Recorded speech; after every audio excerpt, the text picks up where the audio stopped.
Hey guys, it's Leah, and welcome back to my channel.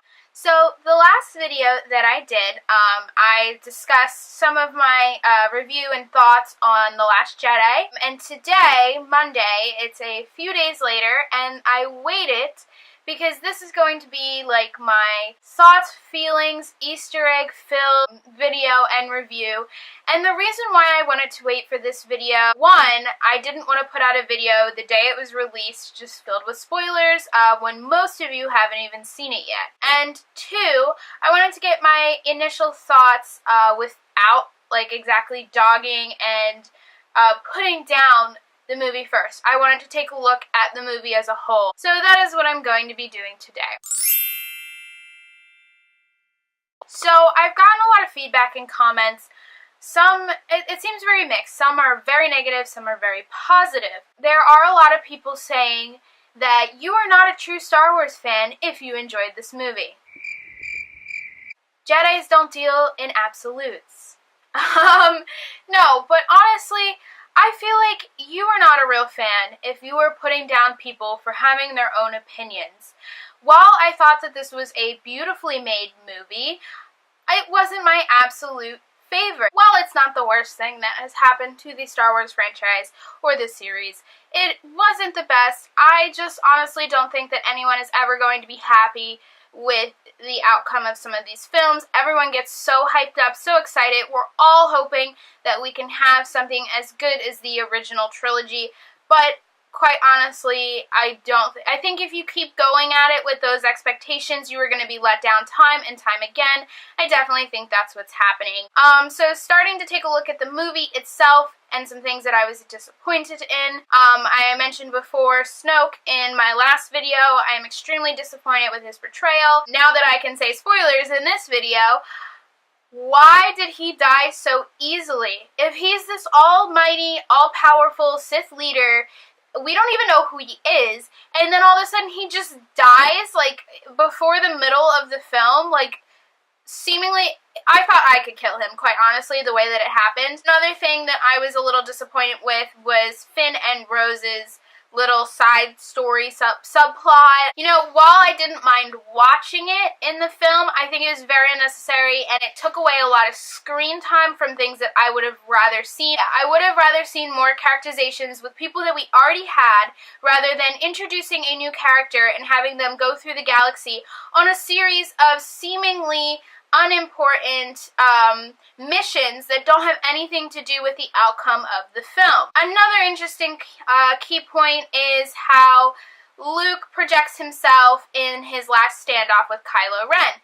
When I first saw this, I was like, I honestly said to the person that I was with, oh, did Luke shave for this standoff? Like, was this important? I was really upset with the continuity director because I was like, what is going on? Why is his beard shorter? Why is his hair short? Did they mess up? But little did I know, no, they didn't. Luke was projecting himself there, and that's a little confusing and controversial for many points. The first point being that it literally just makes Obi-Wan a liar, how, like, Jedi can't mess with or meddle or use the Force in that way. But, I mean, if you look at the comics, like, there are very many instances where that Force projection happens, but again, that's not canon. So it was very interesting what they decided to do. I still am totally blown away that they decided to kill Luke Skywalker. I went into this movie prepared to lose Leia. We didn't even lose Leia in the movie. So what, is she just going to disappear in episode 9? Like, I'm so confused. We didn't lose Leia, we lost Luke. I was not expecting to lose Luke. I'm so confused. Force Awakens, I was so excited. They reintroduced Luke.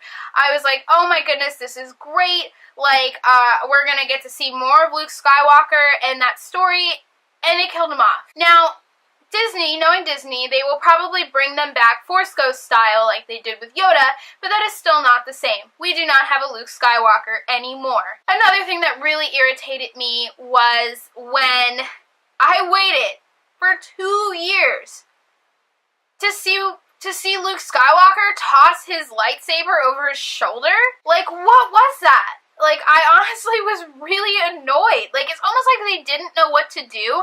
They're like, just have him toss it over the shoulder. You know, there are many plot holes, things that weren't tied up correctly, and flaws with this movie if you are looking at it from the Star Wars series point of view. Honestly, I'm still going to stick with the fact that it's not the worst thing that has happened to the series or to the franchise. Hate me if you want, but I think that people are just looking for any excuse to hate on something or to make something so negative. It's great to have your own opinion, but to put other people down for their opinion, if they had one positive thing, like me, I'm in the middle. I didn't absolutely love this movie. I didn't hate this movie. That doesn't make me any less of anything. But moving on, some of the Easter eggs that I loved when we saw Rey following Luke around on the island, and not blue milk, but green milk. We saw green milk, and I mean, it kind of looked blue on the screen, but I guess apparently it's green. I'm not sure. But I just love that they've kept that in the originals, in the prequels, and now it's in this series is the milk, which was kind of funny. I kind of enjoyed seeing that. Another thing I thought was funny was when Luke tells Rey being a Jedi isn't about moving rocks, or whatever he says. I love that little reference to when Yoda was training Luke himself. I obviously love the callback, Leah, R2 playing Leia's message to Luke in A New Hope. I love that. That was pretty obvious, but that was really cute, and I liked how that was played. I liked all the callbacks to the originals. It seemed that they were really trying to pull on them.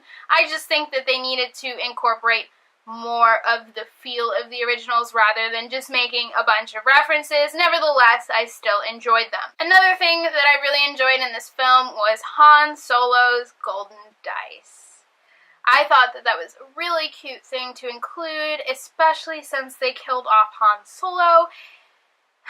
Don't even want to talk about that, but I just love that because you do see them in A New Hope, so I thought that was cute. A lot of A New Hope references in this. So I think that my last favorite, if I had to choose maybe a favorite Easter egg I loved in Luke's final moments, we see the setting suns, and that was like a callback visually to when his journey first began. So I feel like I should have ended on that Easter egg for that reason. So that's it for this video.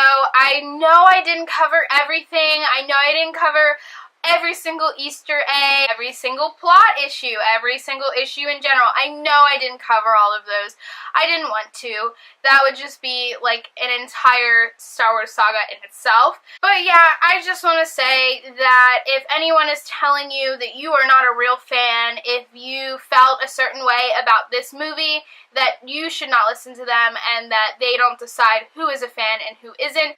So I'll catch you guys next time in another video. Make sure you leave a thumbs up and subscribe. See you next time.